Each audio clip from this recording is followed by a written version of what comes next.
Hello दोस्तों, आप सभी का स्वागत करता हूं मैं अपने यूट्यूब चैनल में। आज हम देखेंगे क्लास 10th साइंस का 7th चैप्टर जैविक प्रक्रियाएं, जिसमें पोषण, परिवहन, श्वसन और उत्सर्जन। जैसे पोषण मतलब क्या होता है, हमें कौन कौन से पदार्थ को खाना चाहिए जिससे हमें पोषण मिले, उसका परिवहन कैसे होता है, फिर श्वसन मतलब सांस कैसे लेते हैं हम, उत्सर्जन मतलब वो बाहर कैसे निकलता है। इन जो 4 चीज़ है उसके बारे में हम पढ़ते हैं। तो पहला देखते हैं हम क्या कि पाचन और उससे जुड़ी व्यवस्थाएं। पाचन कैसे होती है और उससे जुड़ी व्यवस्थाएं कैसे होती हैं। देखो दोस्तों, भोजन के अवयव के उपयोग शरीर को हमेशा ऊर्जा भरपूर बनाए रखने में होता है। ठीक है, जो भोजन का उपयोग क्या करता है, शरीर को ऊर्जा बनाने में सहायक होता है। साथ ही शरीर की वृद्धि, मरम्मत और तापमान बनाए रखने में ऊर्जा की आवश्यकता होती है। ऊर्जा भोजन के अवयव जैसे कार्बोहाइड्रेट, प्रोटीन और वसा के अपघटन से प्राप्त होता है। कौन कौन से? कार्बोहाइड्रेट, प्रोटीन और वसा से प्राप्त होता है। तो जो हम खाना खाते हैं उसमें 3 चीज़ पाया जाता है। एक तो कार्बोहाइड्रेट पाया जाता है, एक तो प्रोटीन पाया जाता है और एक वसा पाया जाता है। तो हमारा जो शरीर है उसमें जो पाचन है, जैसे सबसे पहले कार्बोहाइड्रेट को, जो जटिल कार्बोहाइड्रेट होते हैं उसको छोटे छोटे पदार्थों में तोड़ देता है। प्रोटीन का फिर कैसे पाचन करता है, वसा का कैसे पाचन करता है, ये सब हम देखेंगे। फिर उसके बाद जब हम कार्बोहाइड्रेट, प्रोटीन और वसा के बाद हमें पानी, लवण और विटामिन आदि की भी आवश्यकता होती है। फिर ठीक है दोस्तों, भोज्य पदार्थों में उपस्थित ग्लूकोज नामक कार्बोहाइड्रेट की ज़रूरत लगभग हमारे सभी कोशिकाओं को होती है। किसकी ज़रूरत? ग्लूकोज नामक शर्करा या कार्बोहाइड्रेट, इसकी ज़रूरत होती है। यदि रक्त में इसकी मात्रा कम हो, एक निश्चित मात्रा से कम हो जाए, तो इसकी सूचना मस्तिष्क को हो जाती है और मस्तिष्क से आमाशय की दीवार में संकुचन की प्रक्रिया आरंभ करने की सूचना प्रसारित होती है, जिससे हमें भूख लगने लगता है। ठीक है दोस्तों, फिर उसके बाद ये देखिए, ये पाचन तंत्र का छोटा सा एक डायग्राम बनाया गया है। इसमें क्या होता है कि जैसे ये मुख से हमारा भोजन आता है यहाँ पे, फिर यहाँ से होते होते सबसे पहले छोटी आंत में जाएगा, फिर बड़ी आंत में जाएगा, फिर बड़ी आंत से बाहर निकल जाता है। तो यहाँ से जब भोजन आता है तो मुख से एक लार निकलती है, उससे यहाँ से पाचन होता है। फिर यकृत और यकृत में आता है, तो यकृत में पित्ताशय और पित्तरस, ये सब कर करके हम लार ग्रंथि निकलते हैं, फिर इससे भोजन का पाचन होता है। फिर हमारा जो पाचन तंत्र है, मुख्य रूप से मुख से मल द्वार तक फैली एक लंबी नली है, जिसे आहार नली कहते हैं। आहार नली की दीवारें अनेक वलित परतों से मिली होती है। कई प्रकार के पाचन अंग व ग्रंथियां होती है। आहार नली से जुड़ी ग्रंथियां एवं आहार नली के विभिन्न प्रकार से स्रावित रस पाचन की प्रक्रिया में सहायक होते हैं। मतलब आहार नली में क्या होती है, बहुत सारी ग्रंथियां जो होती हैं जुड़ी होती हैं, और जो रस और आहार नली में क्या होती है, विभिन्न भागों में रस निकलते रहता है। स्रावित रस होता है जो पाचन की प्रक्रिया में सहायक होता है। इसके भोजन के अवयव क्या होते हैं, जटिल और बड़े अणु से छोटे अणु में टूट जाते हैं। अब पाचन की प्रक्रिया, मुख से भोजन को चबाने व लार के प्रभाव से पाचन की प्रक्रिया जो होती है, ये फर्स्ट स्टेप होता है। फिर उसके बाद लार का स्राव लार ग्रंथियां द्वारा होता है। इसमें मुंह में कई लार ग्रंथियां पाई जाती हैं, जिससे 3 जोड़ी प्रमुख होते हैं। भोजन में पाए जाने वाले स्टार्च नामक कार्बोहाइड्रेट पर लार की प्रक्रिया होती है। फिर दोस्तों, यदि अगर हम मुंह में गेहूं के दाने चबाएंगे तो एंजाइम के प्रभाव से वो क्या हो जाएगा, जटिल पदार्थ स्टार्च आने सरल पदार्थों में बदल जाएगा। फिर उसके बाद जो अधिकांश एंजाइम प्रोटीन है, ये शरीर की कोशिकाओं में ही कई एंजाइम पाया जाता है। शरीर के अपघटन और संश्लेषण की प्रक्रिया को एंजाइम से गति मिलती है। एंजाइम में कुछ विलक्षण गुण पाए जाते हैं। हमारे शरीर में पेप्सिन नामक एंजाइम स्रावित होता है। जो आमाशय है हमारा, उससे कौन सी ग्रंथि निकलती है पेप्सी नामक एंजाइम स्रावित होता है। यह प्रति घंटा अपने वजन से 50 गुना प्रोटीन पचा सकता है। इसे कुछ घंटों तक कर सकते हैं। कोशिका में स्रावित एंजाइम होने वाले एंजाइम से ज़्यादातर जैविक क्रियाएं संपन्न होती है। पाचन के लिए कई जरूरी एंजाइम आहार नली के बाहर बनते हैं और इसमें पहुंचते हैं। तो दोस्तों, जो एंजाइम है वो भी हमारे शरीर के लिए बहुत ज़रूरी होता है। एक तो अमाशय से पेप्सी नामक एंजाइम निकलता है, जो आहार नली होती है उससे कई सारे जुड़े रहते हैं, जो एंजाइम देते रहते हैं और उससे भोजन का पाचन होते रहता है। अब पाचन तंत्र का कार्य। अब पाचन तंत्र का कैसे कार्य होता है? अब सबसे पहले वही होता है, मुंह में भोजन की पाचन की प्रक्रिया प्रारंभ होती है। फिर आहार नली की भित्ति में श्लेष्मा का स्राव होता है। फिर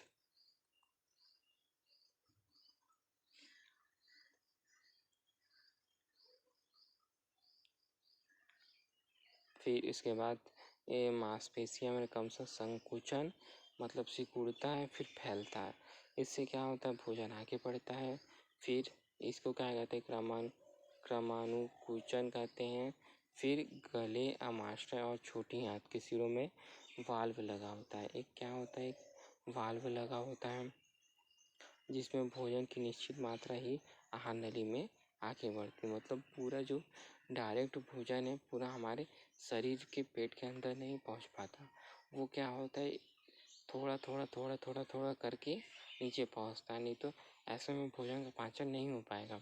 तो थोड़ा जो भोजन पहुंचता है उससे क्या होता है, भोजन धीरे धीरे पच के पहुंचने लगता, आगे पहुंचता है। फिर भोजन में मुंह में भोजन ग्रसनी होता है, एक लंबी नली ग्रसिका के द्वारा अमाशय में पहुंचता है। फिर अमाशय की भित्ति में पाई जाने वाली ग्रंथि। अमाशय में क्या क्या ग्रंथि पाई जाती है? एंजाइम, पेप्सिन, हाइड्रोक्लोरिक अम्ल होते हैं। कहाँ होते हैं? एंजाइम में, अमाशय में होते हैं। इसमें मुख्यतः प्रोटीन का पाचन होता है। अमाशय में किसका पाचन होता है? प्रोटीन का पाचन होता है। अमाशय में होने वाली क्रियाएं से भोजन पदार्थ गाढ़े द्रव में हो जाते, फिर ये छोटी आंत में जाती। छोटी आंत से सबसे लंबा 20 फीट होता है। फिर यकृत तो आहार नली से जुड़ी पाचक ग्रंथियां होती है। इसके स्रावित पाचक रस नलियां द्वारा छोटी आंत में पहुंचते। अग्नाशय से स्रावित पाचक रस सोडियम बाइकार्बोनेट से छोटी आंत का माध्यम क्षारीय हो जाता है। ठीक है दोस्तों, फिर उसके बाद क्या होता है, तो जैसे जो अमाशय में किसका पाचन होता है? एंजाइम, पेप्सिन, हाइड्रोक्लोरिक अम्ल का। हाइड्रोक्लोरिक अम्ल होते हैं अमाशय में। ठीक है दोस्तों, अमाशय में क्या होते हैं? एंजाइम, पेप्सिन और हाइड्रोक्लोरिक अम्ल होते हैं। ये किसका पाचन करते हैं? मुख्यतः इनका क्या काम रहता है? प्रोटीन का। और क्या होता है? कार्बोहाइड्रेट और वसा होता है। तो ये अमाशय में केवल प्रोटीन का ही पाचन होता है। फिर अमाशय के बाद जो निकलता है वो गाढ़े द्रव के रूप में आता है। फिर वो छोटी आंत में पहुंचता है। फिर छोटी आंत में यकृत और अग्नाशय आहार नली से जुड़ी पाचक ग्रंथियां हैं। फिर इसमें से भी कुछ रस निकलते हैं जो छोटी आंत में पहुंचते हैं और अग्नाशय से स्रावित पाचक रस में उपस्थित सोडियम कार्बोनेट से छोटी आंत का माध्यम क्या अम्लीय से क्या हो जाता है? क्षारीय हो जाता है। फिर दोस्तों यहाँ दिया हुआ है कि माध्यम में पाचक रस एंजाइम क्रियाशील हो जाते हैं और कार्बोहाइड्रेट, वसा और प्रोटीन के पाचन की प्रक्रिया पूर्ण हो जाती है। फिर हमारे आहार नली में कई प्रकार के ऐसे पदार्थ भी स्रावित होते हैं जो उत्प्रेरक का कार्य करते हैं। यह अलग अलग प्रकार के हार्मोन्स होते हैं। आपको जानकर आश्चर्य होगा कि यहाँ पाए जाने वाला सूक्ष्म जीव जैविक प्रक्रिया से ही हमारी पाचन प्रक्रिया जो होती है पूर्ण होती है। अब देखो दोस्तों, जो अमाशय में हमने देखा था हाइड्रोक्लोरिक एंजाइम ये सब पाया जाता था। अमाशय में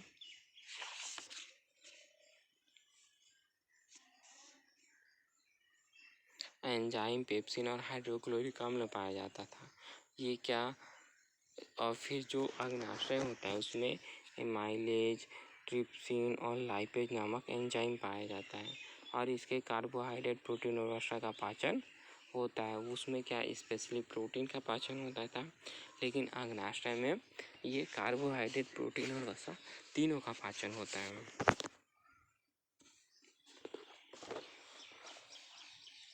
फिर उसके आगे देखते हैं। और इनके क्रम पूर्ण पाचन से भोजन के मुख्य अवयव का अपघटन हो जाता है। प्रोटीन का अमीनो अम्ल में जटिल कार्बोहाइड्रेट जैसे मंड, सरल कार्बोहाइड्रेट जैसे ग्लूकोज में वसा, वसी अम्ल और ग्लिसरॉल में बदल जाते हैं। यकृत में पित्त का स्राव होता है। यह स्राव नली के द्वारा छोटी आंत में पहुंचता है। छोटी आंत में वसा की बड़ी नली गोलिकाएं पित्त के द्वारा छोटी गोलिकाओं में टूट जाती है। इसमें वसा पर एंजाइम लाइपेज का प्रभाव बढ़ता जाता है। फिर उसके बाद क्या होता है, छोटी आंत में पचे हुए भोजन का अवशोषण होता है। ठीक है, इसमें आंतरिक सतह मुड़ी हुई होती है। इसे दीर्घरोम, जो मुड़ी हुई संरचना होती है उसको दीर्घरोम कहते हैं।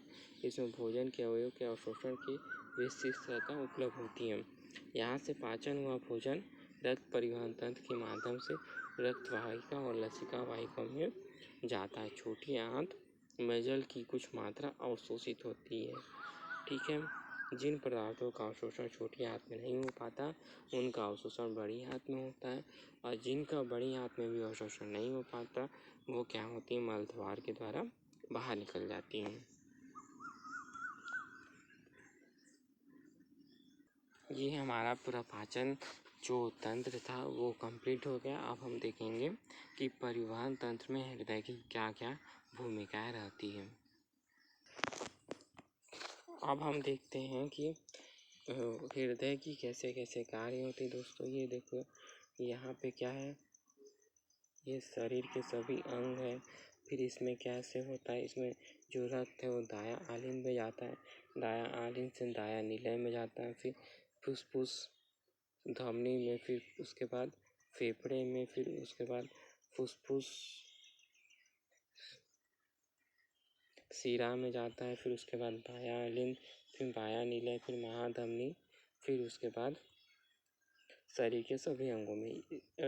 हृदय का क्या काम रहता है दोस्तों, रक्त को शुद्ध करना। एक तो अशुद्ध रक्त इसमें जाता है, फिर शुद्ध रक्त होकर हमारे पूरे शरीर में फैलता है। जो दोस्तों हृदय होता है वो क्या होता है, एक पंप की तरह कार्य करता है ना। ये हर दिन 7000 लीटर रक्त को पंप करता है। हृदय में क्या होती है, 4 प्रकोष्ठ होते हैं, बायां आलिंद, बायां निलय, फिर बायां आलिंद, बायां निलय, दायां आलिंद, दायां निलय, ये 4 प्रकोष्ठ हो गए। फिर इसमें दो प्रकोष्ठों को आलिंद और 2 प्रकोष्ठों को निलय कहते हैं। इसमें हृदय के दाएं भाग का संपर्क बाएं भाग से नहीं होता और बाएं भाग का संपर्क दाएं भाग से नहीं होता। मतलब ये इसका संपर्क इससे नहीं रहता। ये दोनों क्या होते हैं, अलग अलग रहते हैं। इनका एक दूसरे से कोई संपर्क नहीं रहता। और दाएं जो प्रकोष्ठ होते हैं उसमें ऑक्सीजन रहित रक्त बहता है और यहाँ पे ऑक्सीजन रहता है, ऑक्सीजन युक्त। हृदय के आलिंदों का संकुचन एक साथ, आलिंद का संकुचन जो होता है इसका एक साथ संकुचन होता है, फिर इसका और इसका एक साथ संकुचन होता है। आलिंदों में संकुचन से रक्त निलय में भरता है और निलय के संकुचन से रक्त का बहाव हृदय के बाहर होता है। साथ ही आलिंदों में शरीर के विभिन्न भागों में रक्त भरते रहता है।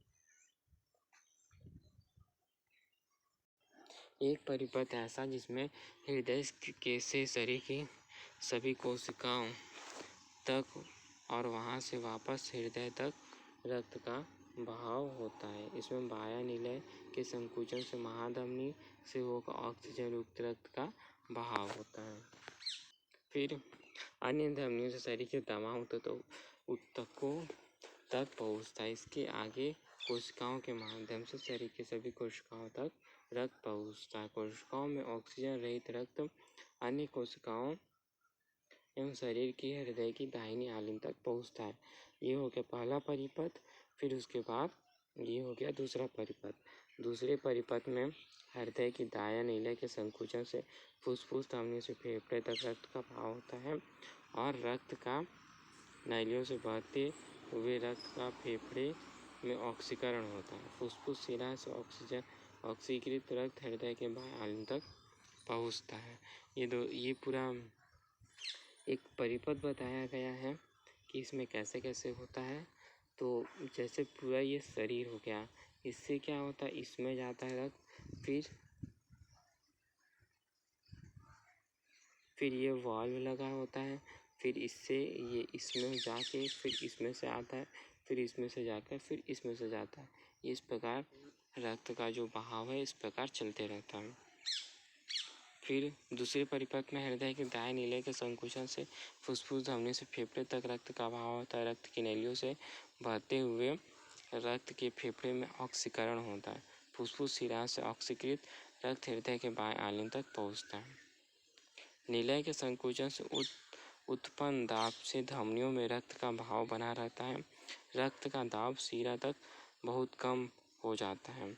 शिराओं के आसपास की मांसपेशियों में संकुचन मतलब सिकुड़ना, फैलाव मतलब बड़ा होना, इससे रक्त का बहाव बना रहता है।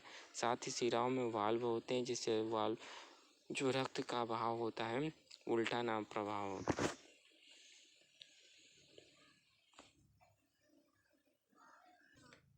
ये हो गया रक्त में हृदय के बारे में हमने देख लिया कि हृदय में कैसा कैसा परिवहन होता है, कहाँ कहाँ से रक्त जाता है, और ये अशुद्ध रक्त हृदय में जाता है, फिर वो शुद्ध होके हमारे पूरे शरीर में फैलता है, और ये प्रक्रिया हमेशा चलती रहती है। एक तरफ क्या होता है, आलिंद होता है, एक तरफ क्या होता है, निलय होता है। एक तरफ दायां आलिंद, एक तरफ बायां आलिंद। फिर फुसफुस शिराएं, फुसफुस धमनियां होती, और एक में अशुद्ध रक्त, एक में शुद्ध रक्त का प्रवाह होते रहता है। ठीक है दोस्तों, ये हो गया हमारा हृदय। अब देखते हैं दोस्तों कि जो अब हमने अभी देख लिया कि पाचन तंत्र और क्या बोलते हैं हृदय के बारे में। अब हम देखेंगे श्वसन तंत्र। श्वसन तंत्र क्या होता है, जिससे हम सांस लेते हैं, हम जो हमारा ऑक्सीजन है जो हमारे शरीर में पहुंचती है। तो चाहे वो पेड़ हो, चाहे पौधा हो, चाहे जंतु, सबको ये एक निरंतर चलने वाली जैविक प्रक्रिया है। इसमें शरीर और वातावरण के बीच गैसों का जो आदान प्रदान होता रहता है वो होते रहता है। और फिर आगे देखते हैं हम कि हमारे शरीर में मुख्य रूप से 2 फेफड़े और श्वसन संबंधी नलियाँ के जरिए गैसीय आदान प्रदान की व्यवस्था की गई।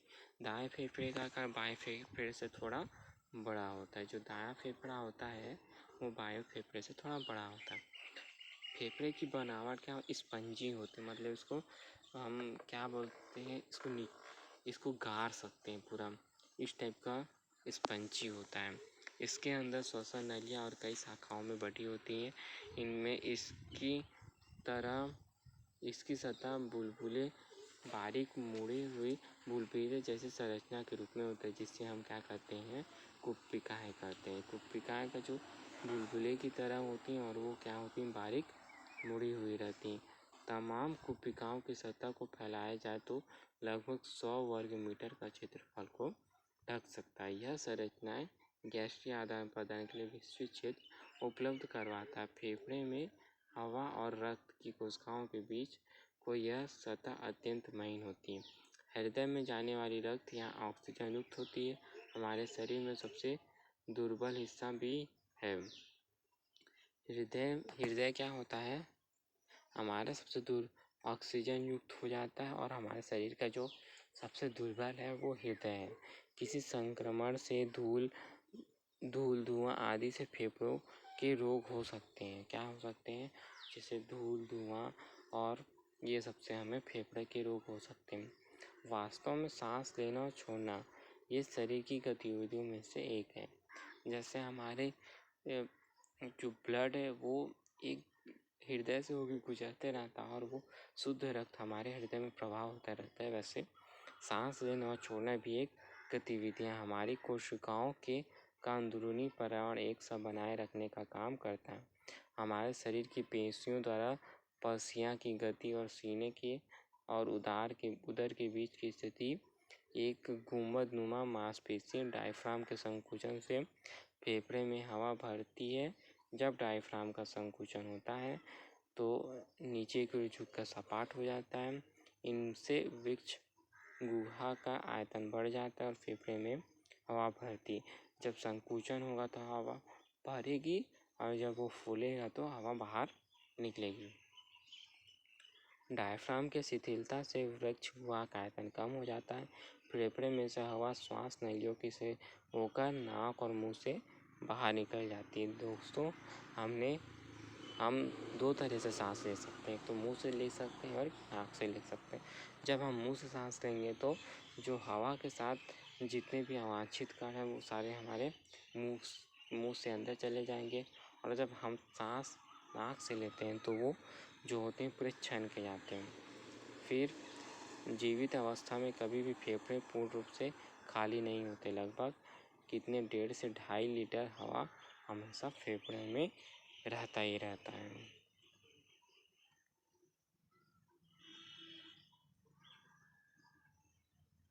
अब दोस्तों, इसमें एक चेतावनी दी है कि धूम्रपान से क्या होता है, वायु प्रसार मार्ग में सूजन आ जाता है, श्लेष्मा ज़्यादा मात्रा में एकत्रित हो जाती है, यह मार्ग संकीर्ण हो जाता है।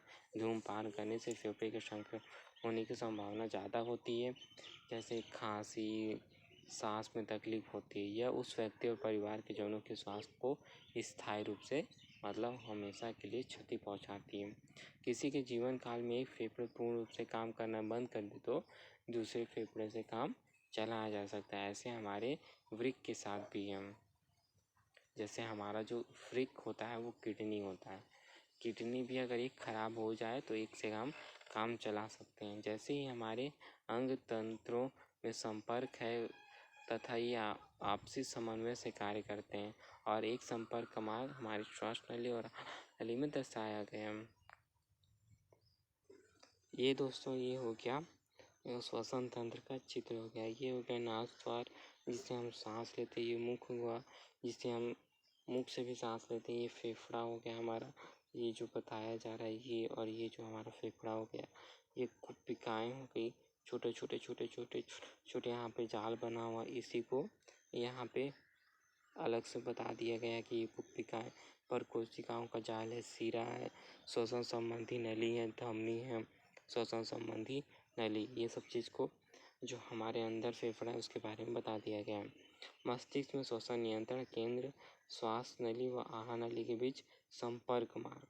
अब जो होता है श्वास नली व आहार नली एक जगह ये थोड़े मिले हुए रहते हैं। आहार नली, श्वास नली, श्वसन पसलियाँ, डायफ्राम, और डायफ्राम क्या होता है, सिकुड़ता है और संकुचन होता है और फैलता है, जिससे हम सांस लेते हैं और छोड़ते हैं। ठीक है दोस्तों, फिर हम एक चीज़ जानते हैं यहाँ पे, जो नास द्वार और मुख द्वार, जैसे हम भोजन करते हैं मुख से तो ये क्या जाता है, ये सीधे सीधे सीधे हमारे पेट के पाचन तंत्र में चला जाता है। लेकिन जब हम जल्दी में भोजन करते हैं तो ये जो जब हम भोजन करते हैं तो ये जो ऊपर वाली नली है वो बंद हो जाती है, बस केवल ये मुख वाली नली खुली रहती है। लेकिन जब हम जल्दी भोजन करते हैं तो जो हमारी नाक वाली नली है वो आधा बंद रहती है और आधा खुले रह जाती है। तो जिससे क्या होता है, हमें जोर से खांसी आने लगती है। ये इसी के कारण होता है। और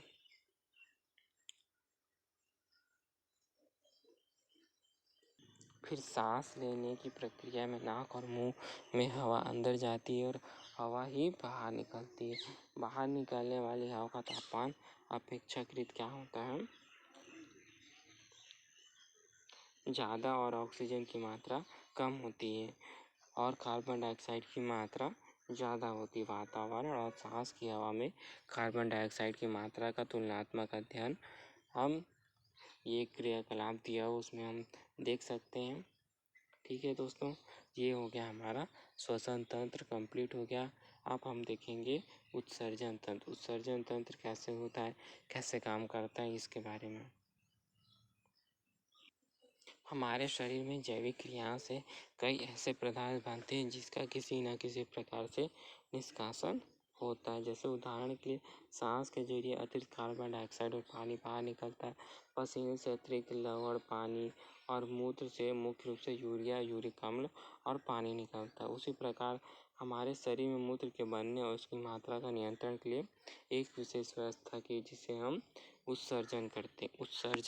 उत्सर्जन में क्या होता है, जो अपशिष्ट पदार्थ होता है वो हमारे शरीर से बाहर निकल जाता है, जो पचता नहीं है। फिर आगे देखते हैं कि हमारे शरीर में उत्सर्जन तंत्र मुख्य रूप से क्या पाया जाता है। एक जोड़ी किडनी, ये सेम के बीच की आकृति और भूरे लाल रंग के होते हैं। ये पीठ की तरह रीढ़ की हड्डी के अगल बगल स्थित होते हैं। फिर पूरे शरीर से होता हुआ रक्त हृदय और हृदय की धमनियों द्वारा दोनों किडनी में पहुंचता है। शिरा द्वारा रक्त किडनी से बाहर निकलता है। अगर हम धमनी और शिरा के रक्त में पाए जाने अवयव की कुल मात्रा का अध्ययन करें तो पाएंगे कि शिरा के अवयवों की मात्रा कुछ कम है। जैसे धमनी में यूरिया की मात्रा बहुत ज़्यादा होती, शिरा में नहीं के बराबर होती। ठीक है दोस्तों, शिरा और धमनी में कुछ अंतर भी होते हैं। जो धमनी में जो होती यूरिया की मात्रा बहुत ज़्यादा होती तो शिरा में बहुत कम होती। एक वयस्क व्यक्ति एक दिन में 170 लीटर रक्त किडनी से होकर गुजरता है, जिसमें से होकर 1.5 लीटर मूत्र ही बन पाता है और शेष द्रव का अधिकांश भाग पुनः रक्त वाहिकाओं में अवशोषित होकर रक्त में बहता रहता है। दोस्तों ये क्या हो गया, ये हो गया हमारा उत्सर्जन तंत्र का डायग्राम हो गया। ये हो गया, क्या बोलते हैं इसको, किडनी, शिरा, किडनी, धमनी। ये किडनी हो गया, ये मूत्रवाहिनी हो गया, ये मूत्राशय और मूत्रमार्ग। इसके आगे देखते हैं दोस्तों। फिर देखते हैं कि हर किडनी में लाखों ऐसी नलिकाएं होती जिसे विक्राणु या नेफ्रॉन कहते हैं, है ना। एक नेफ्रॉन का अगला सिरा कुपिका कपनुमा आकृति का होता है। इसमें एक धमनी की कोशिकाओं का गुच्छा होता है। यहाँ से धमनी विक्राणु या नेफ्रॉन के अन्य भागों में फैलती है। इन भागों में सिरा भी होता है। सिरा और धमनी के बीच कोशिकाओं का जाल नली के आसपास फैला रहता है। रक्त में यूरिया, लवण और पानी और कुछ प्रोटीन पदार्थ जैसे आदि रक्त वाहिनियों में नेफ्रॉन की अग्रभाग में आ जाते हैं। जैसे जैसे ये पदार्थ नेफ्रॉन की नली में आगे बढ़ते हैं, इसमें कई पदार्थ का रक्त की नलियों में फिर से अवशोषण होता है। कितने पदार्थ अवशोषित होंगे इस बात पर निर्भर करता है कि इसमें रक्त की मात्रा कितनी है। नेफ्रॉन में से बहकर निकलने वाला पदार्थ मूत्र है, जो मूत्रवाहिनी से होता मूत्राशय में इकट्ठा हो जाता है। मूत्राशय में मूत्र तब तक इकट्ठा रहता है जब तक इसमें दाब न बढ़ जाए और मूत्र मार्ग से होता हुआ ही हमारे शरीर से बाहर निकल जाता है। मूत्राशय पेशी ऊतक से बनी संरचना है और तंत्रिका तंत्र के नियंत्रण में है। आमतौर पर मूत्र की अस्परैक्षिक रूप से नियंत्रण संभव नहीं होती है।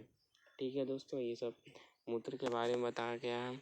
फिर क्या आप जानते हैं कि जो किडनी है अगर वो ख़राब हो जाती है तो हम उसको क्या कर सकते हैं, जो कृत्रिम किडनी है उसको अपने शरीर में लगा सकते हैं।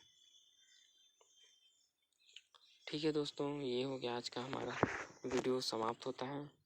धन्यवाद। आगे वीडियो में हम आगे कुछ चर्चा करेंगे।